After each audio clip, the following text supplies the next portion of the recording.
Hello friends, welcome to ASR academy. इस video में हम रीजनिंग का बहुत ही इम्पोर्टेंट टॉपिक करेंगे जिसका नाम है ब्लड रिलेशन यानी रक्त संबंध। तो आइए स्टार्ट करते हैं। सबसे पहले देख लेते हैं कि इसमें हमें क्या क्या समझना होगा। जैसे ब्लड रिलेशन को समझने के लिए हमें एक तो समझना होगा जेंडर यानी वो मेल है या फीमेल है, ये भी समझना होगा। और दूसरा हमें समझना होता है कि वह किस जनरेशन का है, यानी हमें पीढ़ी समझना होता है। और इसके अलावा हमें ये समझना होता है कि हम किसको किस तरह से समझ सकते हैं। तो आइए पहले हम देख लेते हैं कि हम जनरेशन को किस तरह से समझ सकते हैं। बेसिकली हमें 5 जनरेशन को पढ़ना है। इन्हें ही अच्छे से अगर हम समझ लें तो फिर हम ब्लड रिलेशन के कॉन्सेप्ट को अच्छी तरह से समझ लेंगे और कोई भी क्वेश्चन अगर हमसे पूछा जाता है तो हम इजीली सॉल्व कर लेंगे। तो सबसे पहले हमें ये वाली जो है स्वयं की पीढ़ी, ये सबसे पहले समझना होगा। स्वयं की पीढ़ी यानी जो लोग हमारी जनरेशन के अंतर्गत आते हैं, जैसे भाई, बहन, पति, पत्नी, नंद, नंदोई, देवरानी, देवर आदि क्या है, आदि हमारी जनरेशन के अंतर्गत आते हैं, स्वयं की पीढ़ी के अंतर्गत। जैसे भाई अगर बड़ा है फिर भी वो हमारी ही जनरेशन का होगा, ये नहीं है कि वो पिता की जनरेशन में आ जाएगा। इसी तरह से नेक्स्ट जनरेशन है जो कि हमसे ऊपर की पीढ़ी होती है, यानी वो हमसे पहले की पीढ़ी होती है। जैसे पिता, माता, चाचा, चाची, मौसा, मौसी, सास, ससुर, बुआ, फूफा, इसी तरह से मामा, मामी, ये सभी क्या है, हमारी दूसरी जनरेशन के अंतर्गत आते हैं, यानी हमसे भी पहले आते हैं। तो इनको अगर हमें कहीं भी दर्शाना होगा तो हम अपनी पीढ़ी के ऊपर वाली लाइन में दर्शाएंगे। ऊपर वाली एरो का इस तरह से हम एरो का यूज करके दर्शाएंगे हम पहली पीढ़ी को। इसी तरह से इस वाली पीढ़ी से भी ऊपर एक पीढ़ी होती है, यानी पिता से भी ऊपर होते हैं कौन, दादाजी, यानी दूसरी पीढ़ी। इसमें आ जाते हैं दादा, दादी, नाना, नानी आदि। अब आइए देखते हैं नीचे की पीढ़ी। ये तो हो गए इन, अगर हमें इनमें से किसी को दर्शाना हो क्वेश्चन में तो हम इनको हमेशा ऊपर की तरफ ही दर्शाएंगे, अपने से हमेशा ऊपर ही इनको स्थान दिया जाएगा। अब नीचे से पहली पीढ़ी यानी हमारे से नीचे, यानी जैसे पुत्र, पुत्री, भतीजा, भतीजी, भांजा, भांजी आदि नीचे की पीढ़ी है, यानी हमारे बाद इनका कोई अस्तित्व है। इसी तरह से इससे भी नीचे की दूसरी पीढ़ी है जिसके अंतर्गत पोता, पोती, नाती आदि आते हैं। तो इनको दर्शाने के लिए हम एरो का यूज करते हैं, इस तरह से तीर। जैसे ए बी का पिता है, यानी बी का पिता ए है, तो बी ऊपर की जनरेशन में आ रहा है तो हमने ए को ऊपर लिखा। और अगर यही बात होती कि बी ए का भाई है तो भाई मतलब उसके सेम जनरेशन का है, उसी पीढ़ी का है, तो भाई को दर्शाने के लिए हम उसी के सीधे में लिख देते कि बी ए का भाई है। और हमें एक और कॉन्सेप्ट समझना है। अगर मान लीजिए कहा गया कि बी ए का पुत्र है, तो ए का पुत्र बी है, तो हम पुत्र यानी ए से छोटा है तो हम उसको कहाँ लिखेंगे, नीचे लिखेंगे, इस तरह से। और हमें मेल और फीमेल का कॉन्सेप्ट समझने के लिए करना क्या होगा, मान लीजिए बी पुरुष अगर है तो यहाँ पे हम पुरुष के लिए प्लस साइन यूज करेंगे, और अगर महिला है तो हम महिला के लिए माइनस का साइन यूज करेंगे, यानी माइनस का निशान यूज करेंगे। और मान लीजिए हमें कहा गया ए और बी पति पत्नी हैं, तो उसके लिए हम क्या करेंगे, यहाँ पे हम डॉट का साइन यूज कर लेंगे, यानी ए और बी पति पत्नी हैं। इसी तरह से अगर हमसे कहा जाए ए और बी दोनों भाई हैं यानी ए का भाई बी है, बी का भाई ए है, तो हम इस तरह से करेंगे, ये साइन बनाएंगे। और मान लीजिए कहा गया ए की बहन बी है और बी की बहन ए है, तो भी हम ये साइन बनाएंगे। आइए अब क्वेश्चन की तरफ चलते हैं और क्वेश्चन के थ्रू हम इसे और अच्छे से समझने की कोशिश करते हैं। देख लेते हैं पहला क्वेश्चन। हमारा पहला क्वेश्चन कह रहा है बी डी की बहन है, एम डी का पिता है, एन एम की बहन है, बी का एन से क्या संबंध है। तो आइए स्टार्ट करते हैं। इसके लिए हमें करना क्या होगा, क्वेश्चन कह रहा है बी डी की बहन है, यानी अगर हम यहाँ पर लिखें बी और कह रहा है डी की बहन है, तो बी बहन है डी की, यानी बी क्या हो गई, महिला हो गई, तो इसके लिए हम माइनस का साइन यूज करेंगे। और डी का हमें क्लियर नहीं पता है कि डी पुरुष है या फिर स्त्री है, तो हमें नहीं पता है, तो इसे हम ऐसे ही छोड़ देंगे और आगे क्वेश्चन पढ़ते हैं। एम डी का पिता है, यानी डी का पिता कौन है, एम है, तो डी से ये ऊपर की जनरेशन का है, क्योंकि पिता माता चाचा चाची ये लोग ऊपर की पीढ़ी में आते हैं, तो हम एम को कहाँ लिखेंगे, ऊपर की तरफ लिखेंगे। और एम है क्या, डी का पिता है, तो हम यहाँ पे एम को लिख देंगे। अब हमसे कहा गया है आगे एन एम की बहन है, यानी एम ये क्या है, पुरुष जाति का है, और इसकी बहन एम की बहन कौन है, एन है, तो एन एम की बहन है, यानी एन क्या हो गई, महिला हो गई। अब क्वेश्चन में हमसे पूछा गया है बी का एन से क्या संबंध है। तो देखिए एम और एन भाई बहन है और डी क्या है, एम का बेटा है और बी क्या है, एम की बेटी। तो एन क्या होगी, एन होगी, एन का बी से संबंध हमें बताना है, तो एन का बी से संबंध क्या हो जाएगा, ये पिता हो गया, तो ये क्या हो गई, बुआ। तो एन का बी से संबंध क्या होगा, ये एन का बी क्या लगेगी, भतीजी लगेगी, क्योंकि पिता की बहन है एन। तो ये इस तरह से हमारा सी ऑप्शन हो जाएगा राइट आंसर। नेक्स्ट क्वेश्चन देख लेते हैं। एक लड़की की ओर संकेत करते हुए मयंक ने कहा, वह मेरे दादा की इकलौती संतान की एकमात्र पुत्री है। वह लड़की मयंक से किस प्रकार संबंधित है। तो देखिए हम लिख लेते हैं इस तरह से, मयंक। अब मयंक ने कहा वह मेरे दादा की इकलौती संतान, यानी यहाँ पे उसके पिता होंगे, पिता का हमें बताया नहीं गया है, तो फिर पिता से भी ऊपर की पीढ़ी में कौन आएंगे, दादा आएंगे। अब कह रहा है क्वेश्चन दादा की इकलौती संतान, इकलौती संतान यानी कोई एक ही होगा संतान और कोई नहीं होगा उनके दादाजी के। तो यहाँ पर मयंक के ये दादाजी हैं, तो इनका दादा का इकलौती संतान कौन होगा, मयंक के पिताजी ही होंगे, तो यहाँ पे पिताजी हो गए। अब क्वेश्चन कह रहा है इकलौती संतान की एकमात्र पुत्री है, यानी यहाँ पे इकलौती संतान पिताजी हुए और इनकी एकमात्र पुत्री हुई। तो अब हमसे क्वेश्चन पूछा गया है कि वह लड़की मयंक से किस प्रकार संबंधित है। तो यहाँ पर देखिए मयंक के पिताजी और ये जो पुत्री है इसके भी पिताजी, दोनों के पिताजी सेम हैं, तो मयंक क्या हो जाएगा, मयंक का इससे संबंध हो जाएगा बहन का, तो सी ऑप्शन हो जाएगा हमारा राइट आंसर। नेक्स्ट क्वेश्चन देख लेते हैं। ए और बी भाई हैं, तो हम लिख लेते हैं इस तरह से, ए और बी भाई हैं। यहाँ पे हमें पता चल रहा है कि दोनों ही एक दूसरे के भाई हैं।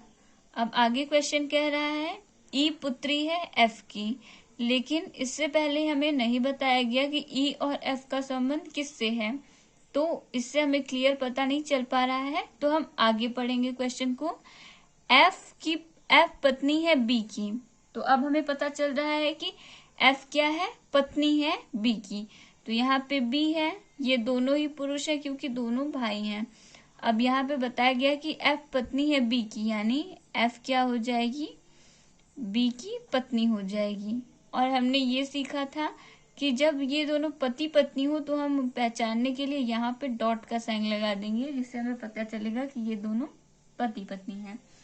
अब हम ये देखें तो हमें ये अच्छे से समझ में आए। जैसे ई पुत्री है एफ की, यहाँ पे पुत्री इससे नीचे की जनरेशन में है, तो हम यहाँ पे लिखेंगे ई को। अब ई एफ की पुत्री है और ये दोनों पति पत्नी हैं, तो इसका मतलब ई क्या होगी, बी की भी, ई क्या होगी, बी की भी पुत्री ही होगी, बी की भी ये बेटी हो गई।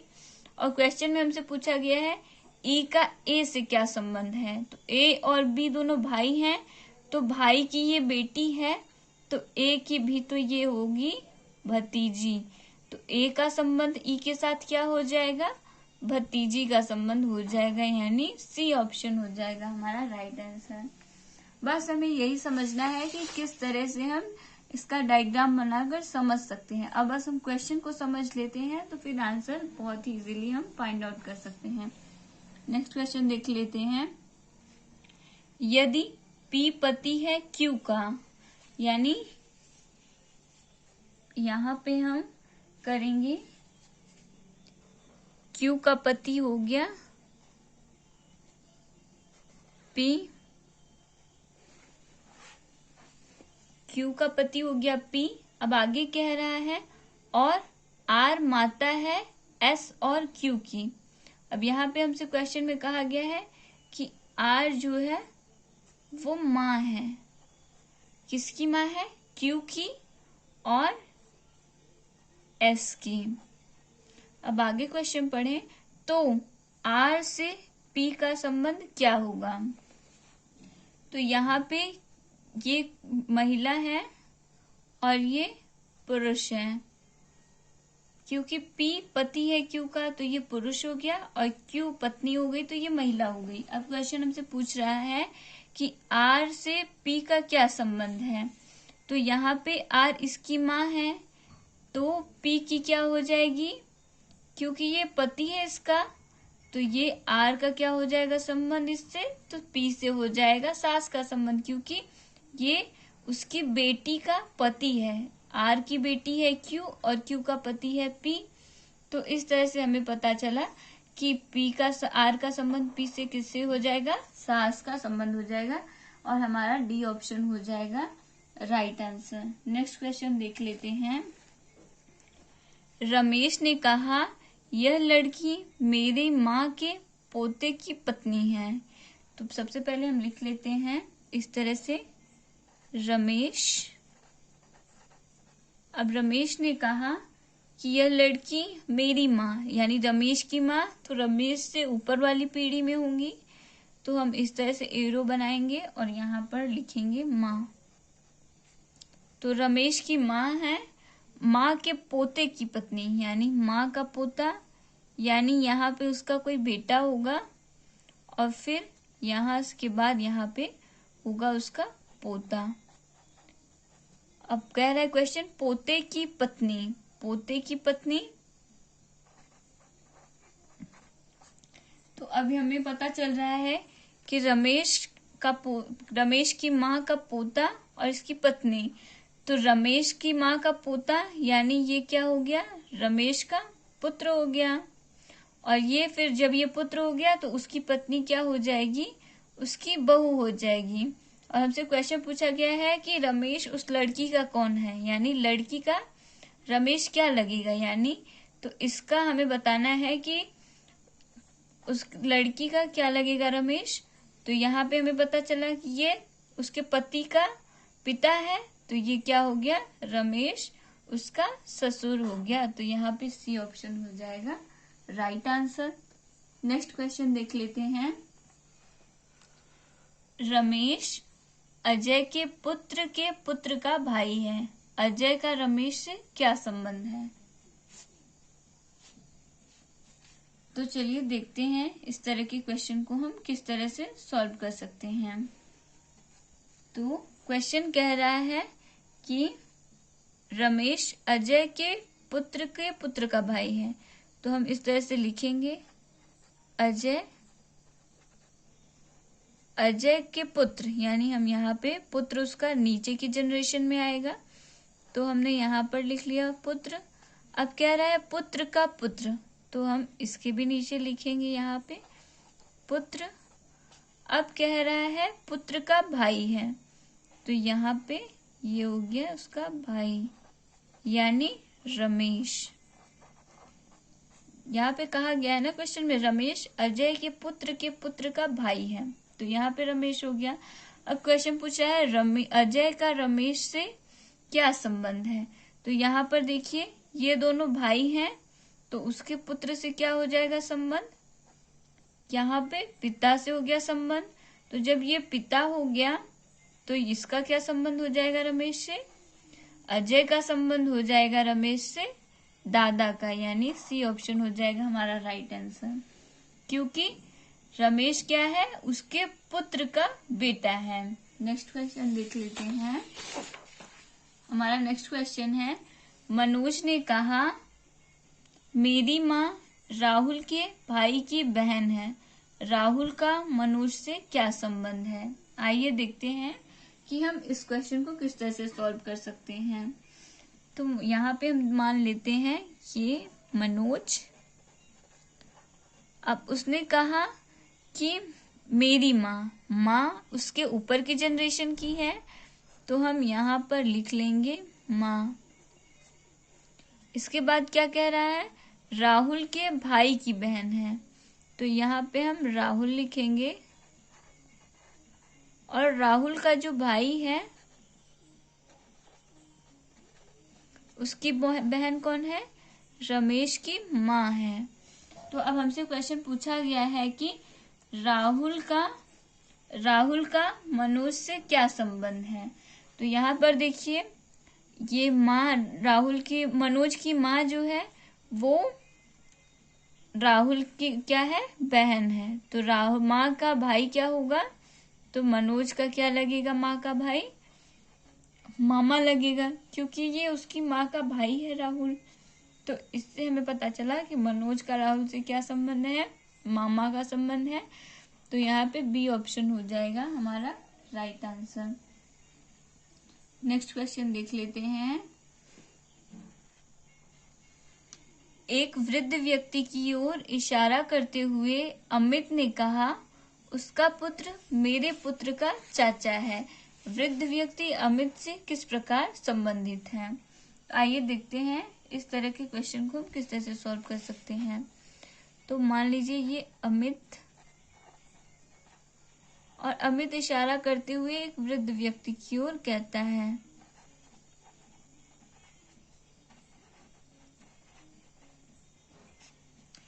वो क्या कहता है कि उसका पुत्र मेरे पुत्र का चाचा है। तो वृद्ध व्यक्ति का पुत्र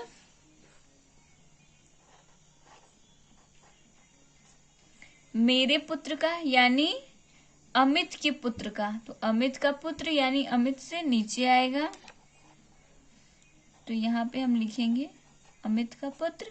अब कह रहा है कि मेरे पुत्र का चाचा है, तो यहाँ से हमें पता चला जब उसके पुत्र का चाचा हुआ यानी ये क्या हो गया, अमित का भाई हो गया। अब क्वेश्चन हमसे पूछ रहा है वृद्ध व्यक्ति अमित से किस प्रकार संबंधित है। तो यहाँ पे जब हमें पता चला कि ये दोनों भाई हैं, तो इसका मतलब वृद्ध व्यक्ति क्या हो जाएगा, और यहाँ पे हमें ये भी पता चल रहा है कि ये जो पुत्र है वो वृद्ध व्यक्ति का पुत्र है, तो ये भी इसी का पुत्र होगा। तो हमें पता चला कि ये अमित क्या है, अमित का वृद्ध व्यक्ति के साथ पिता का संबंध है। तो सी ऑप्शन हो जाएगा हमारा राइट आंसर। नेक्स्ट क्वेश्चन देख लेते हैं। पदक प्राप्त करते व्यक्ति को दिखाते हुए आरती ने कहा वह मेरे चाचा के पुत्री का भाई है। वह व्यक्ति आरती से किस प्रकार संबंधित है। आइए देखते हैं इस तरह के क्वेश्चन को हम किस तरह से सॉल्व कर सकते हैं। मान लीजिए ये आरती है आरती ने क्या किया, दिखाया कि वह मेरे चाचा, यानी चाचा उसके ऊपर की जनरेशन के होंगे, तो हम यहाँ पर लिख लेंगे चाचा। अब कह रहा है चाचा के पुत्री, तो चाचा की पुत्री कहाँ आएंगी, चाचा से नीचे आएंगी क्योंकि पुत्री है, तो यहाँ पे हम लिख लेंगे पुत्री। इसके बाद कह रहा है पुत्री का भाई है, तो पुत्री का भाई हो गया ये। अब क्वेश्चन हमसे पूछ रहा है वह व्यक्ति आरती का कौन है, तो यहाँ पर देखिए आरती का चाचा हो गया, और चाचा की बेटी क्या होगी, चचेरी बहन होगी, और चाचा की बेटी का जो भाई होगा, यानी चाचा का जो लड़का होगा वो आरती का क्या लगेगा, तो वो आरती का लगेगा चचेरा भाई, क्योंकि ये जब चचेरी बहन है तो ये चचेरा भाई लगेगा। तो इस तरह से अगर हम देखें तो हमारा बी ऑप्शन हो जाएगा राइट आंसर। हो गया। आज इस वीडियो में हमने ये सीखा और ये बहुत ही इम्पोर्टेंट है। इसको अगर आप लोग समझ लेते हैं तो इजीली आप क्वेश्चन सॉल्व कर लेंगे। इसके लिए आपको थोड़ा प्रैक्टिस करना होगा, थोड़ी प्रैक्टिस के बाद ये आपको अच्छे से आने लगेगा। आई होप फ्रेंड्स आपको मेरा वीडियो पसंद आया होगा। अगर वीडियो अच्छा लगा है तो वीडियो को लाइक करें, चैनल को सब्सक्राइब करें और बेल आइकन ज़रूर प्रेस करें, जिससे मेरी आने वाली वीडियोस की अपडेट आपको तुरंत मिल जाए। धन्यवाद।